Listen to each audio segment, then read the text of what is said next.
Racing jargon, complicated, right? We're here to explain.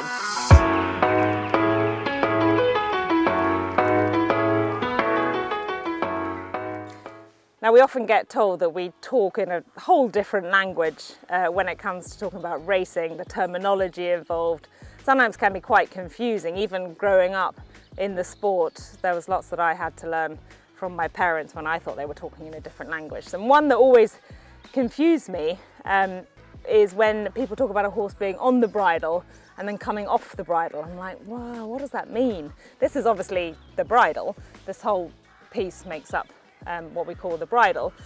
And in racing terms, what happens is when horses are traveling in a race, for the majority of the race, the first, 2/3, 3/4 of the race, the horses will be doing it within themselves. So they'll all be going along quite happily. Jockeys you'll see quite still on their backs. And it's towards the end of the race that a horse will start to come off the bridle. Essentially, it's when they start to get tired, they start to feel the pinch, you know, that lactic acid burn that you feel. And it's when the tempo of the race is increasing. We're maybe 3 furlongs from home in a flat race, I'm talking. And everyone's thinking, right, we need to get moving here.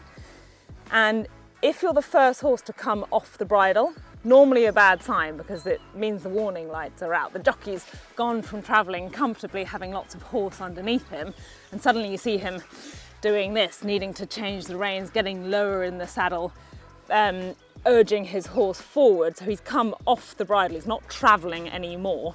And often you'll wait to see which horse in the race is travelling the best, because that will give you a pretty good indicator of who the winner's going to be. The last horse to come off the bridle, the last horse where the jockey really starts asking him, going for him, because he's essentially got the most petrol left in the tank. Sometimes though, you'll hear us say, he found nothing off the bridle. So that'll mean when a horse is travelling into the race really nicely, everyone around him is starting to push, starting to get their whips out, starting to really urge their horses forward and say, I'm travelling the best, I'm still sweetly going like this. But then I might go for my horse, I'll say, right, come on George, time to get busy, let's go. And he'll go, haven't really got very much for you. And that's when he hasn't found anything off the bridle, and I've been beaten by a horse that came off the bridle earlier or looked more in trouble in the closing stages. So I hope that helps explain one of our complicated terminologies. If anyone's got any comments, thoughts, questions, leave me a message below.